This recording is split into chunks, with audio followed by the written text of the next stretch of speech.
Welcome, friends, to this week's episode of The Inspired Yogi. Today I'm with the accomplished author Douglas Bell. And Douglas, I'm excited to have you on the show. Thanks for being here.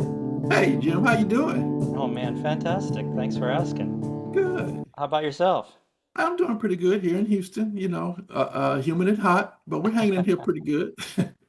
Yeah, I'm in Port Charlotte, Florida myself. Pretty hot. We haven't hit the humidity yet, which is nice. We still got the Okay. house open, good breeze Okay. rolling through, so it's nice. Okay.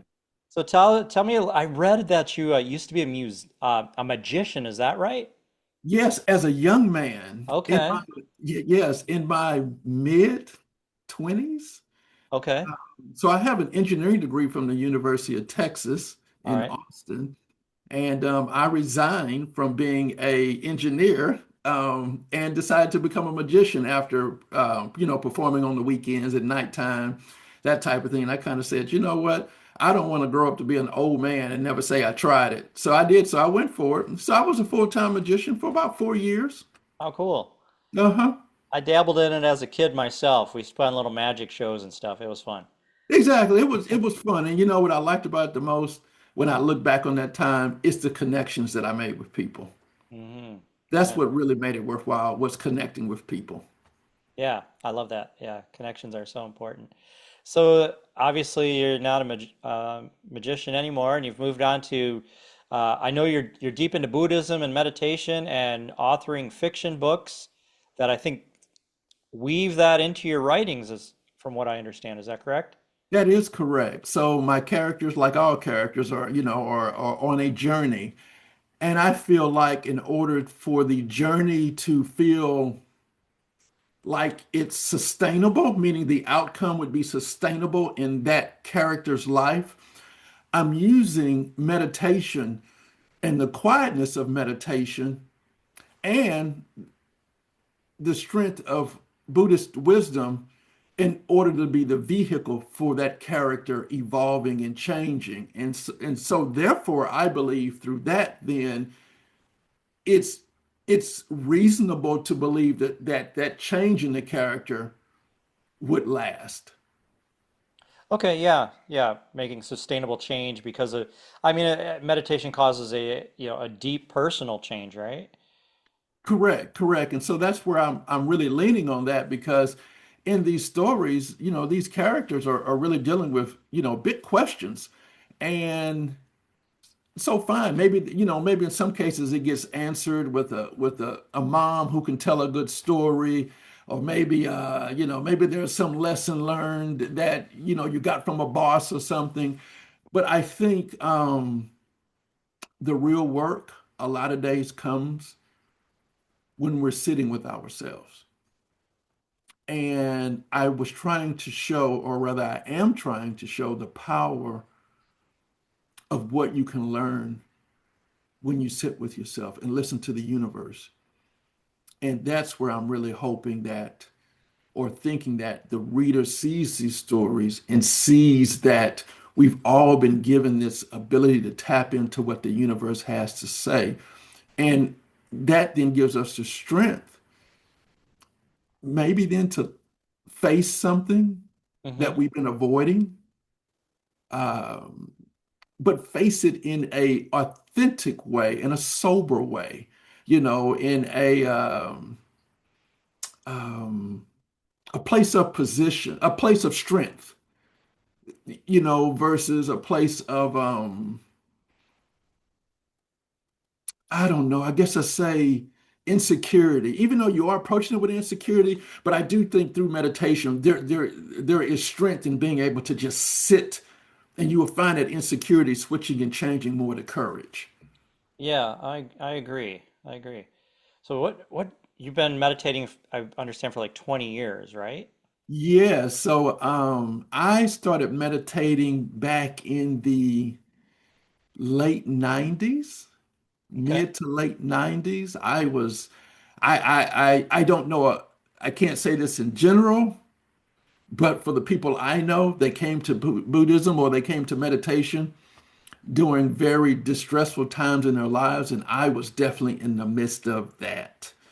Um, I ended up, for what it's worth, I ended up sitting at Barnes and Nobles Jim, I was emotionally, mentally, financially, and spiritually broken. I was done. My little goose was cooked at this point in my life. And Yeah. I came across a book from the Dalai Lama, uh, The Art of Happiness. And I laugh with you now to say, hey, if happiness had come and sat next to me at that time of my life, I would know what to say to it. Right?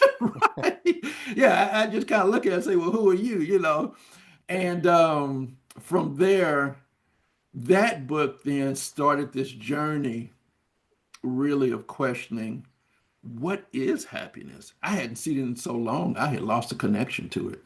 Mm. And from there, that then led into meditating, where I then found a group of people meditating at a Unitarian church here in Houston. And from there, um, we then formed the Houston Zen Center. Okay, great. And that is where my journey started um, with meditation. Um, I was going through a bad divorce. And now I don't know, maybe some divorces are good. I don't know. I mean, at the end of the day, all these things work to our greater good. Yeah. But at the same time, too, I had learned that my second child was not my biological child. And I grew up in a Black Baptist church.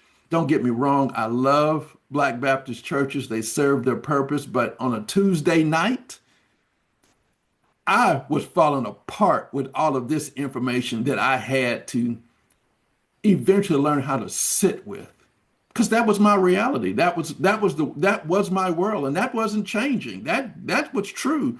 So I had to find a way to sit with this. And at that particular point, a lot of things that I was getting from the Baptist church didn't seem,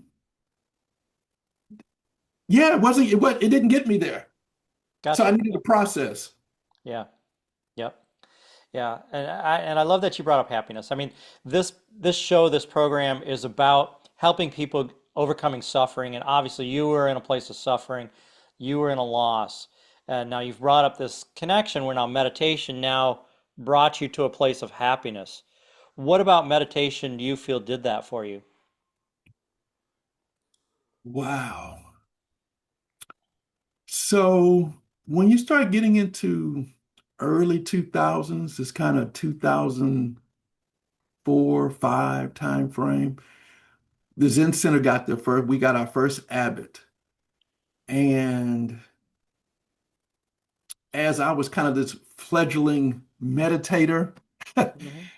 um, our abbot Galen, she taught me how to sit with my pain. She taught me how to honestly cried through my pain while I sat. And there was nothing, and I guess I always came from, especially with someone like my father, I came from a place where one, you don't cry. Two, um, to know it was okay to sit with my pain. I didn't have to go do anything. I didn't have to go anywhere. You were never taught how to sit with your pain. And that's what she did for me. And she would tell me just to sit, where I would want to get up and run away, run. I don't care where I would run. I just, you just wanted just to run. You didn't want to face it. You didn't want to look at it. You didn't want to square up on it. Um, and through the process of meditation, I realized that through Buddhist wisdom, through the process of meditation, I had attached so many labels and ideas and thoughts about my life and who I am and who I was and what all of this meant and my child and it I was just this convoluted mess of thoughts, and meditation allowed this to start kind of quieting down to where you could start seeing the bigger, broader picture of who you really were. Because that's what happened is that now I'm starting to question, who am I? And now I'm starting to question, what have I been doing? Where am I going? And once we were able to finally get the noise to settle down, um, I had a process in which to sit with these broader questions. Okay. I love that. So I've also been a meditator now, gosh, since the late 80s. Oh, wow. And, meditation for me has been marvelous in my life. I mean, I can't point to something that's changed it more. Um, but I've also, like, even a few years ago, found myself making a lot of money, living in million-dollar homes on the beach, and just having everything that I could want in my life, and then finding myself unhappy and meditate, I mean, all these things. And then for me, personally, I found that, what?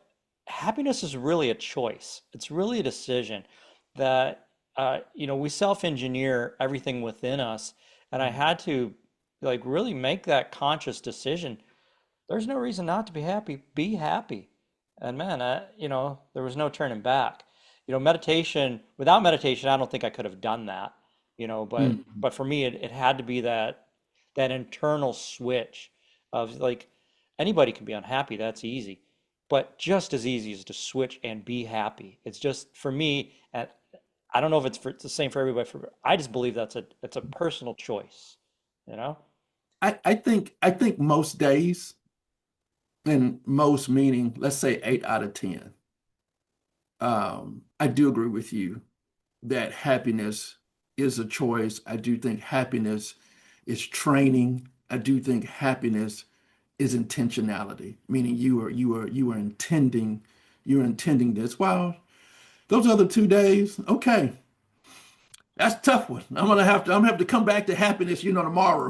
Right now, I'm just gonna have to just work through this one. So, I do agree with you though, and I do agree with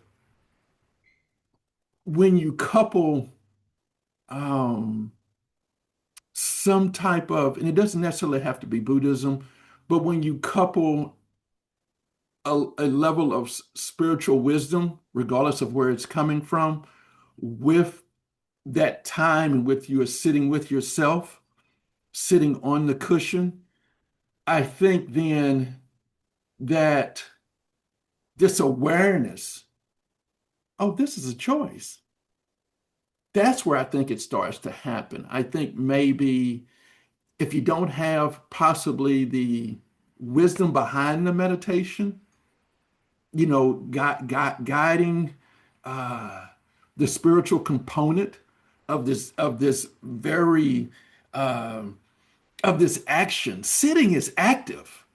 I think a lot of people see sitting as I'm not doing anything. You're doing a lot. You're doing, especially when you look at the adage, silence is sometimes the best answer.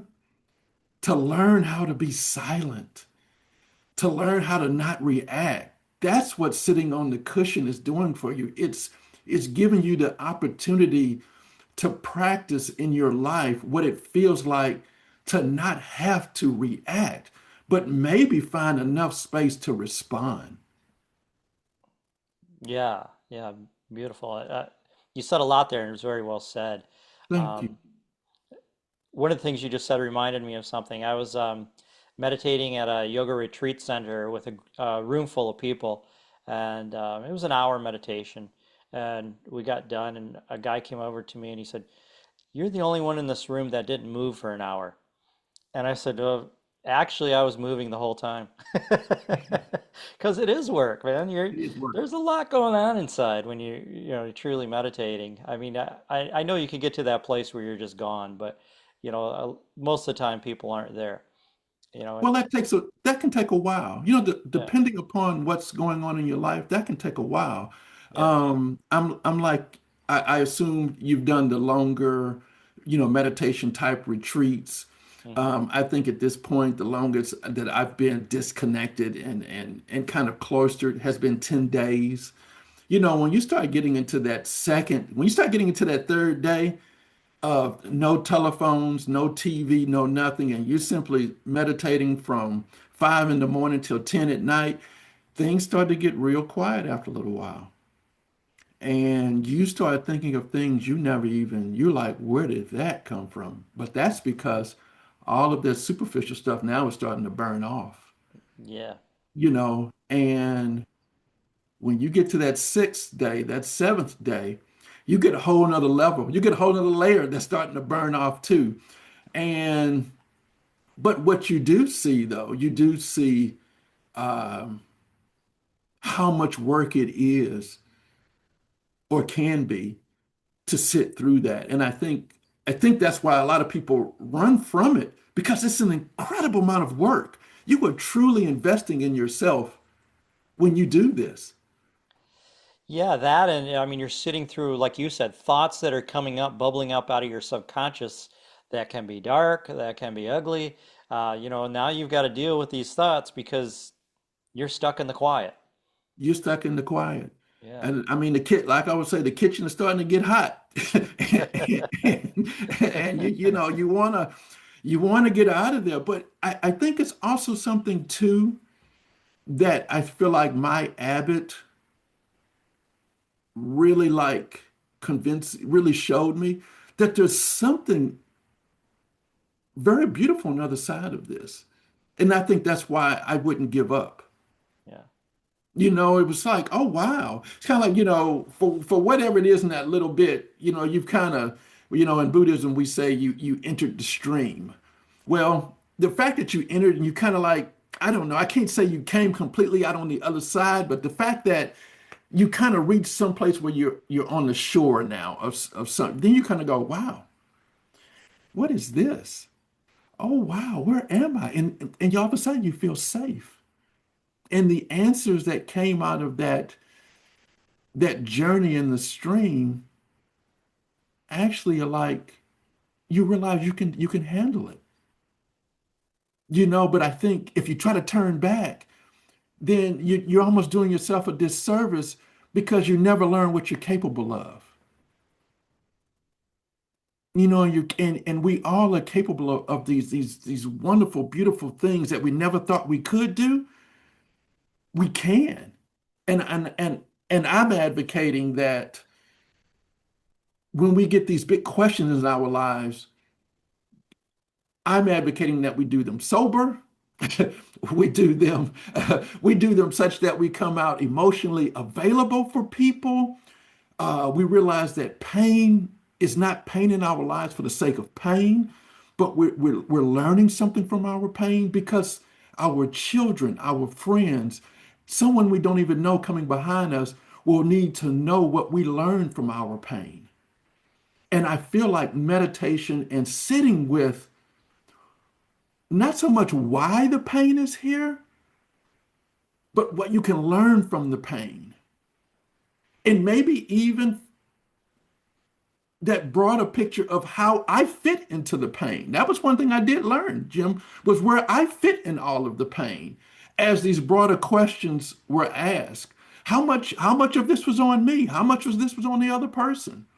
So I think that meditation offers something really big on the other side. And for me, that's why I allowed it to get as hot as it needed to get. And I stopped realizing if I wanted to cry, I cried. I cried. So what? Hey, you're right. I stopped worrying about what other people thought. Excellent. Yeah, that's really good. Um, and now you mentioned that the meditation is best coupled with some form of spirituality, religion, something like that, and you've moved into this Buddhist perspective. Do you want to talk more about that? Yes, I think well, let me start with a story. Okay. So at the place I retired from, um, there was a guy, he was in his early 60s, and his wife had just passed. Mm. And they were married, God, 30 some years. She died of pancreatic cancer. Ooh. And he would come in my office, Jim, and he would say, "Can we talk?" And I say, "Yeah." And I'd close the curtains on my window and so that we some level of privacy. Well, the reason why I'm telling the story because he made the statement one day. He said, "I never knew life could be so painful." Mm.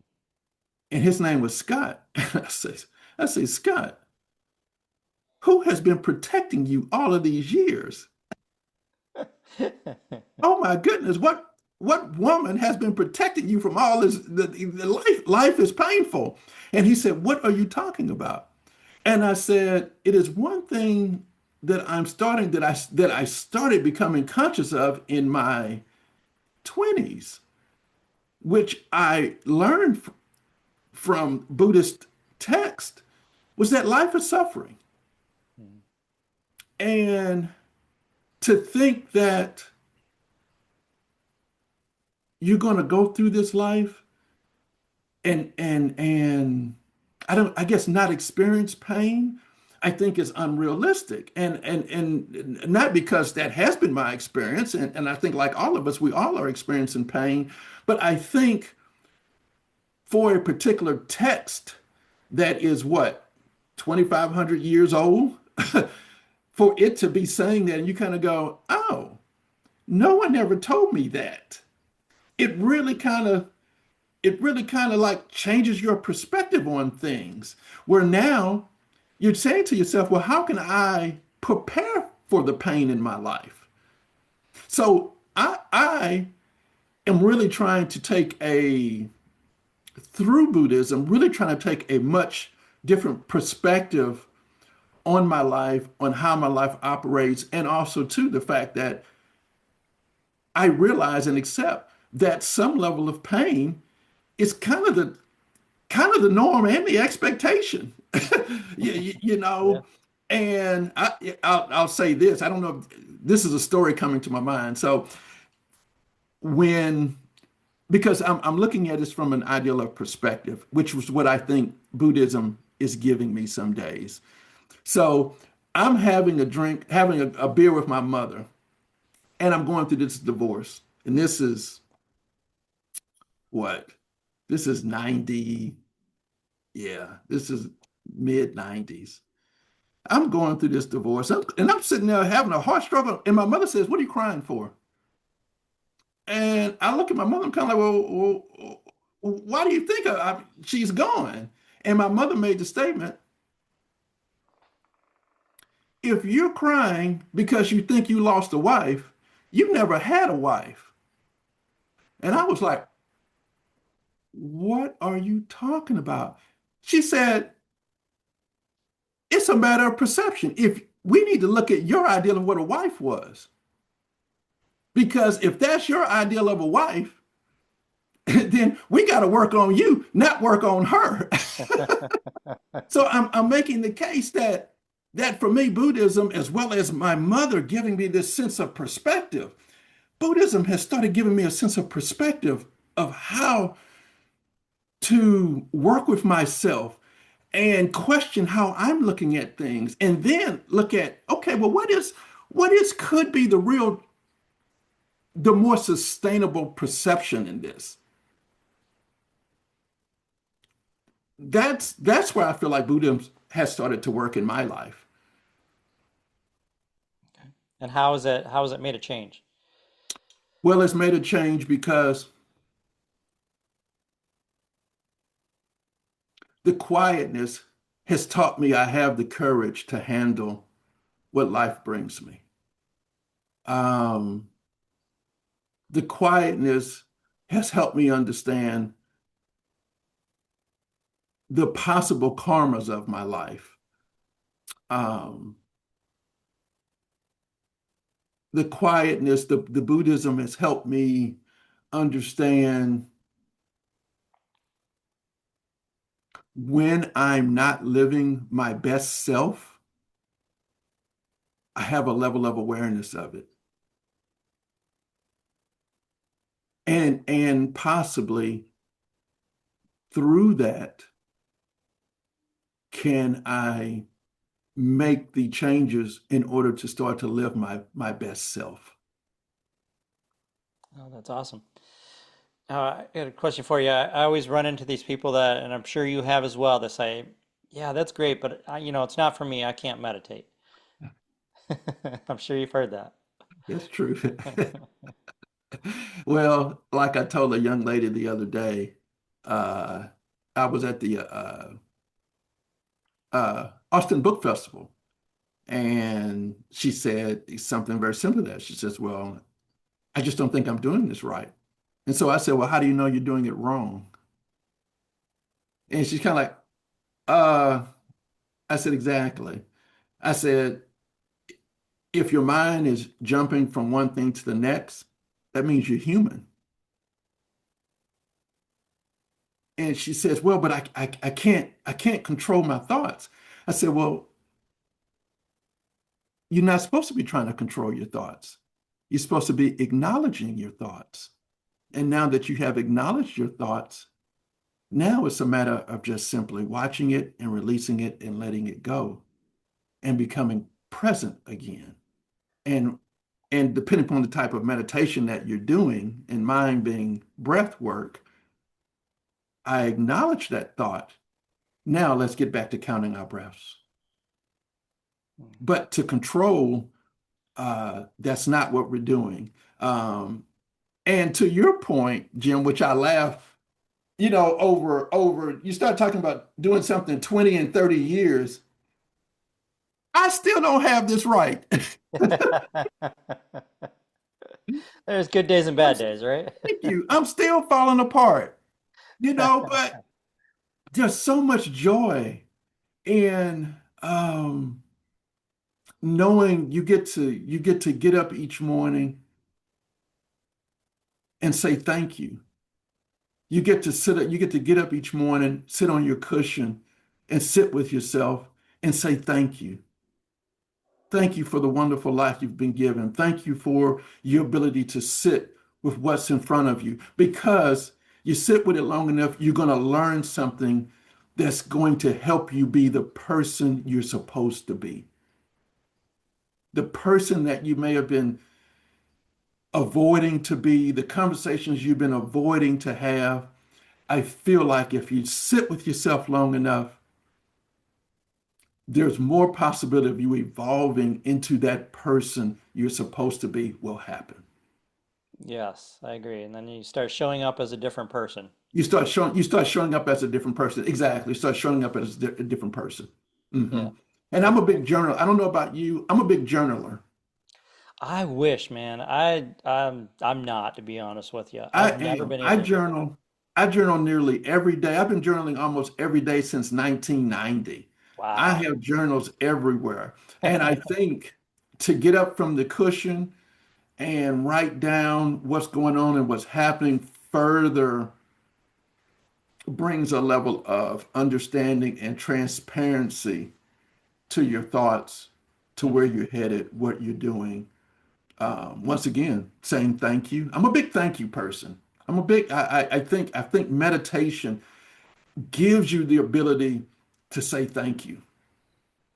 Yeah, I agree. Gratitude's super important. My wife and I do a practice before bed and when we get up of gratitude, and it's just Correct.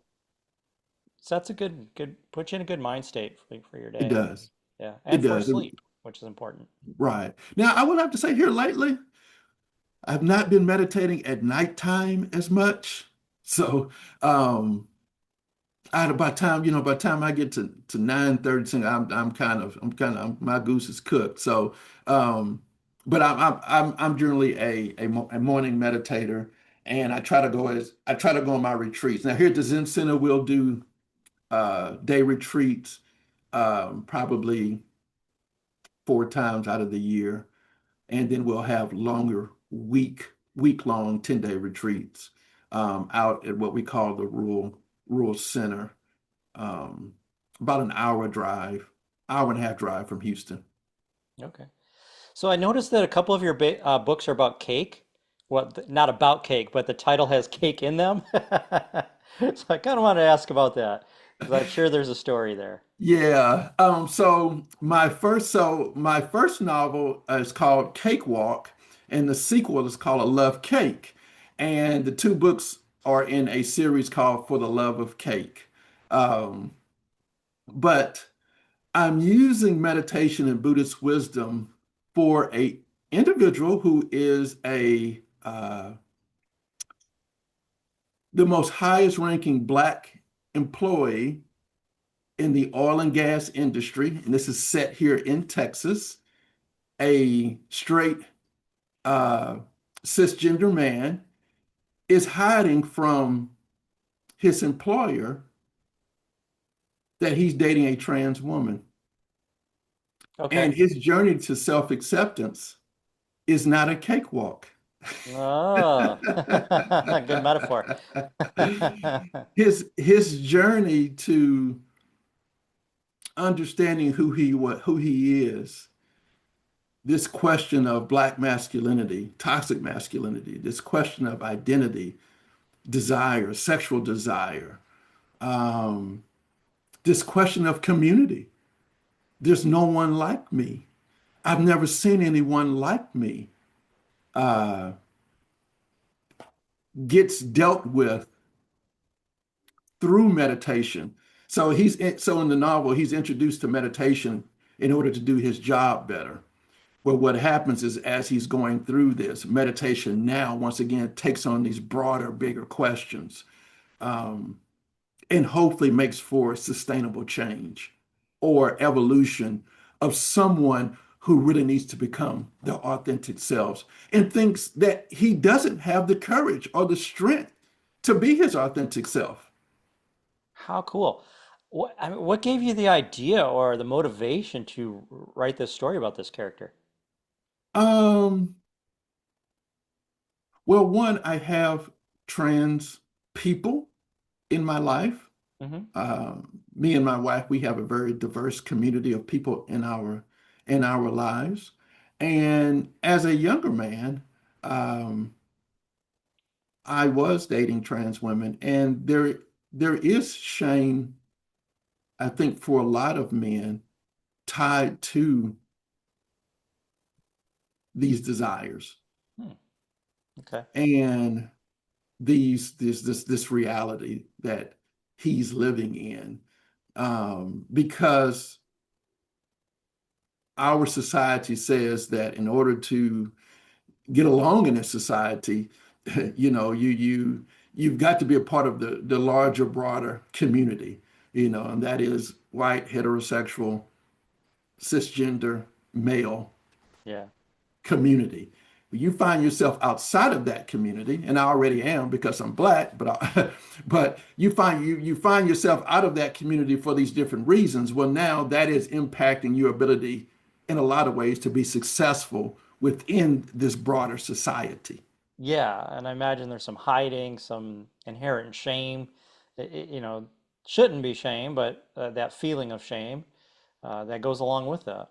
Correct, correct. And so this was my way of acknowledging that there is community Hmm. for these men, but then also acknowledging the trauma, I think, in a lot of ways that these men are bringing to the trans women that they are meeting, because they are unable and unwilling to bring them their authentic selves. Where I think that person, the other person, the trans person, is truly bringing their authentic selves.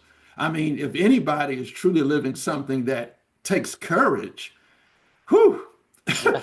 whew, that takes a huge amount of courage. And so I think what I'm asking is if this trans person is here, where I'm asking you if you want to be a part of this person's life, where you're gonna have to come up here.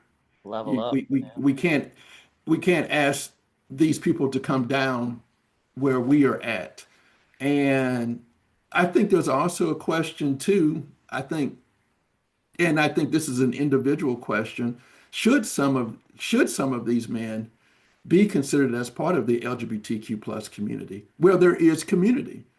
Now, maybe by this admission, you have been kicked out of the, I guess you say, the straight community. But I think you also need to know that, or at least ask the question, do I have a place within the LGBTQ plus community where there is community? And in community, there's safety in numbers. Yeah.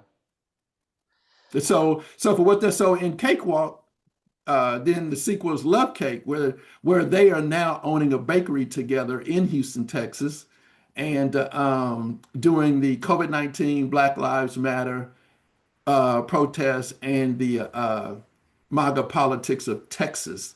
Wow. If anybody is aware of Texas and how Texas operates. Wow. So you're bringing a lot into those books. I mean, it sounds like something that you've spent a lot of time thinking about, and it sounds fascinating. Well, but to your point, like you said, we've been meditating a long time. So, you're trying to show the reader that even for these big, big questions like identity and desire and taboo love and all these types of things, um, I think sitting with yourself, sitting with yourself sober, not getting high, not doing drugs, not alcohol, but truly just sitting and letting the universe talk to you. I'm saying that if you never considered meditation and therapy, all these things are here, but when you can't get to a therapist, when you can't call your mama, when you can't call your best friend, you always know you have yourself to rely on. And if you're not aware that meditation has the ability to provide maybe not answers, but maybe direction And connection, I and would say. connection. Yeah. If you're not aware of that, then my books are saying, here's something maybe you never thought of. Hmm. Awesome. I love that. So, I mean, the one thing that we've kind of left out of this conversation so far, and that's the reason why I mentioned connection, is Jody. And, for me, meditation is bringing you one with Jody. And I'm sure you're like, who the heck's Jody? Okay. Unless you've watched some of my podcast. But G-O-D, if you say Jody, Jody, Okay. Jody, that's the word I use a lot because a lot of people get turned off by the word God, Oh, um, yeah. because of all the stuff that goes with that, with religion and everything. Correct. So meditation starts to form that connection, as you know, with Jody, and so then you're not alone. You're not sitting alone. You're making that connection. There's communication. You're getting the answers. You have somebody to speak with and to share with, and the world's not an empty place anymore. Correct. And the more you meditate and create this connection, the more it goes with you through daily life. Correct. So, Correct. In a Zen setting, a Zen Buddhist setting, it's called your meditation practice. mhm, You're practicing how to operate in the real world. yeah. And I think a lot of people don't make that connection, meaning you're not just sitting for the sake of sitting. You're sitting to learn how to practice and how to operate and how to be with others Hmm. when you're not on the cushion. Yeah. Yeah. Your recent book, is that Threads of, sorry, I forgot the name. Threads of purpose. Threads of Purpose. I wanted to say Progress. Threads of Purpose. Is it also similar theme? No, totally Okay. different thing. Totally Okay. different thing. Just share with So the. Threads of Purpose is about a young man who is a medical resident at the county hospital who has very privileged ideas about the people he is operating on. Mm, But here's the problem. He himself is stealing and selling drugs from the hospital in order to make his ends meet. Ooh, not good. So I didn't know this, but medical residents work 80 hours, 100 hours a week and don't make a whole lot of money. And they So got huge debt. yeah, so you are broke and tired, and Yeah, I'm kind of like, okay, I know how that feels. Yeah, you are broke and tired.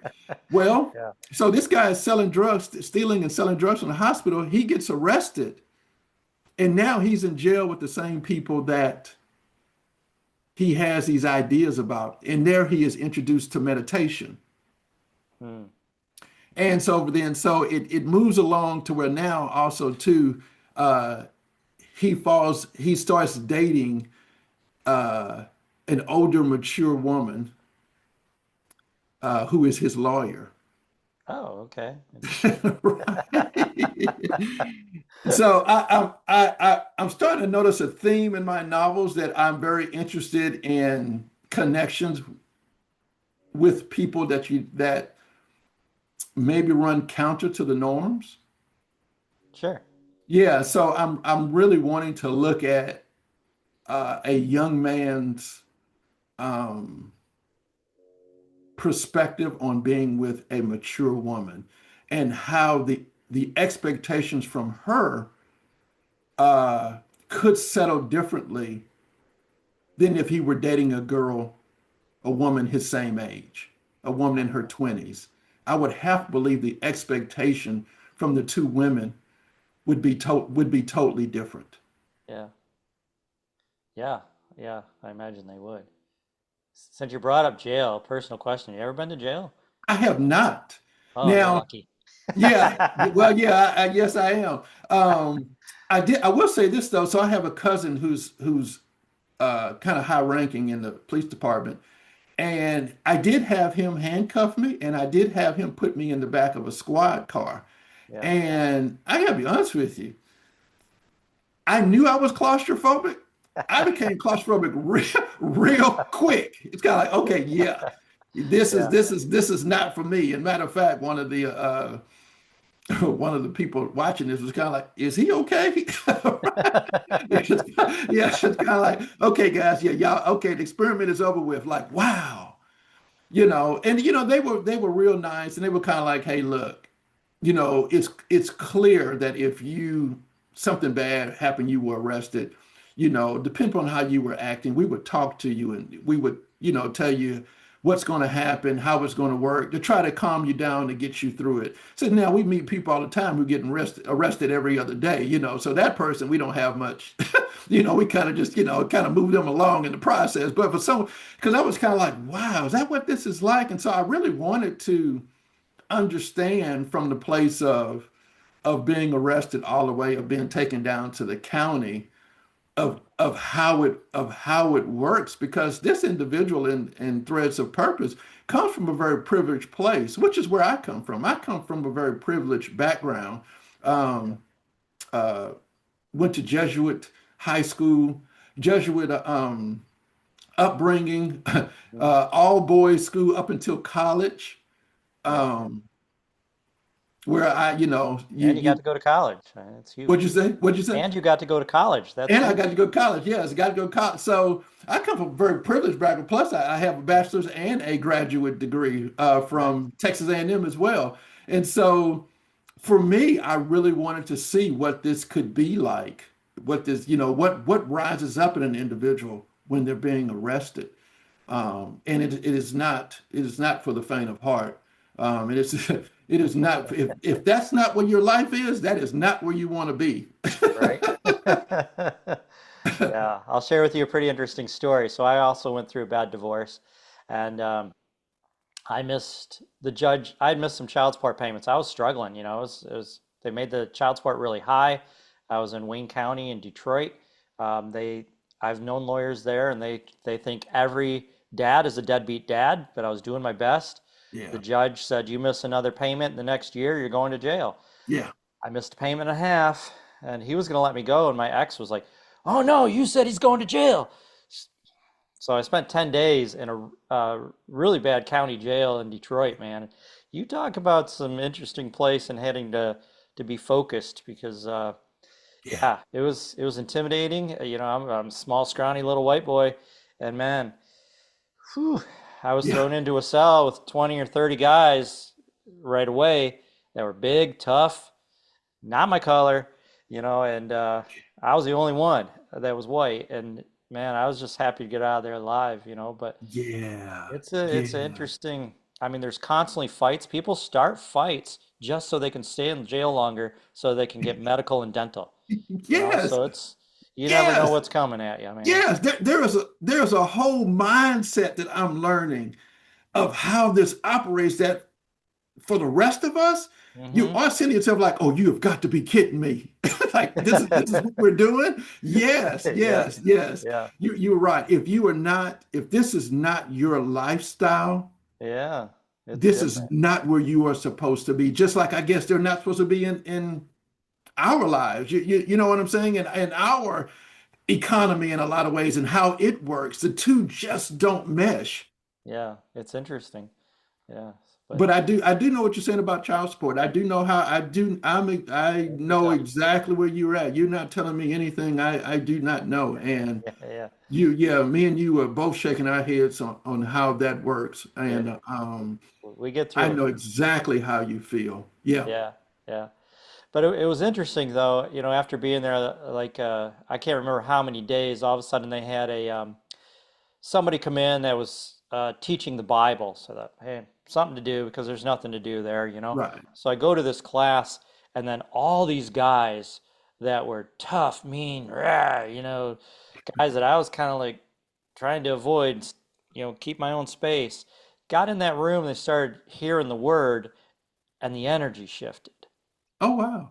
It was really neat. Yeah. So yeah. So Ye- I got out of there and like I really had a different shift of perspective for those people that were Yes. in and out of the system. Yes. And I literally, every driver's license after that, they stopped letting me do it, but I would put my hands together. And that was reminding me every time that I see my driver's license or think about it to pray for people that are Yeah. going through the system, they're stuck in the Yeah. system, and that use the system for their means. I mean, like I said, healthcare, dental, some of them even to get a warm meal and a bed. Yes. They're happy to be in jail. It's kind of sad, Yes. crazy.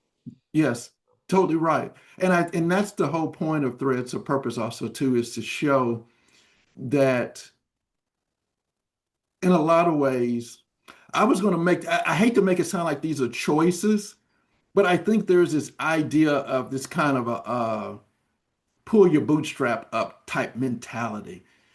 Yeah. When you are already on the margins and your car gets repossessed and you can't make it to work and you get arrested Hmm. for something that happened 4 years ago. You lose that job. You don't have the ability to pay bail. Hmm. These are not pull your bootstrap up type conversations. Yeah. This is the cycle that this person cannot break free of. Right. And I think a portion of Threads of Purpose is to give some level of awareness when my character gets into jail that if this was ever thought to be a choice, this turns into survival. Yeah. Yeah, for sure. This turns into a conversation of survival for a lot of people, and I think that's the conversation that is not talked about. I think what it's talked about is a very privileged idea of what it should be. You know, why this and why that. And I think all of us, if we find ourselves in these shoes, it is no telling who we could be, who we would be.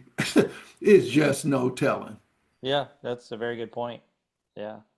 Yeah. So it's I know people that have teaching yoga in the systems, teaching meditation in the systems. My hat goes off to those people because it's got to be so helpful, in so many Yes. ways. So I think my big question though, kind of like when we first started this conversation, I said, well, I grew up in a Black Baptist church, and on a Tuesday night, when things were really falling apart, I couldn't seem to get to where I needed to be. I think some days that is my question for a lot of people. And that's why I offer up meditation, because I think if you can simply prostrate yourself to the universe, Hmm. then maybe it can make you stop long enough to find a different answer. Yeah. And I bring that up because we have me and my wife, we have some rental properties, and I brought in a guy who had just gotten out of prison. He'd been in prison probably 12, 13, 15 years, been in there for a while. And I told him, I said, well, look, you can rent the house. He had found a job. You can rent the house if you're willing to come and have breakfast with me 2 Saturdays out of each month. And he was kind of like, you know what? I'll take that deal because I don't want to go live with my sisters. He had like 5 sisters, and they were all forcing him to live with them. And he was kind of like, man, I don't want to live with those chicks, man. It's kind of like, man, if you can help me. And I so he moves in, and we start going to breakfast and having these kind of man talks. Yeah. And things would happen. He'd get like, you know what? I'm like, you can't do that. Let's let's just get quiet. Let's let that feeling kind of come up and just and let it go because it doesn't matter. And we work with that. Me and him work with that for a long time. We probably did that 4 years of almost every other Saturday, talking for about an hour and a half, 2 hours. And I think I think like a lot of things in life, you're only good at is what you're conscious of. If you don't know to do something, then can you do it? And I do think it's incumbent on all of us to be, I like to say, men for others. And I say that that's a Jesuit saying. That was something I learned at the Jesuit schooling that I went through, is to be a man for others. And so if you see someone who you could offer something to, it doesn't mean they have to take it. But if there's something you can say that would help them possibly, then I think we're incumbent to do that. And I think that's what me and this individual did. I think he needed a different perspective and he was open to it. And I think it served both of us well because it made me a better person as well as I think him too. We both got something out of it. Oh, that's so great. I love that. And I love what you're doing through your writings.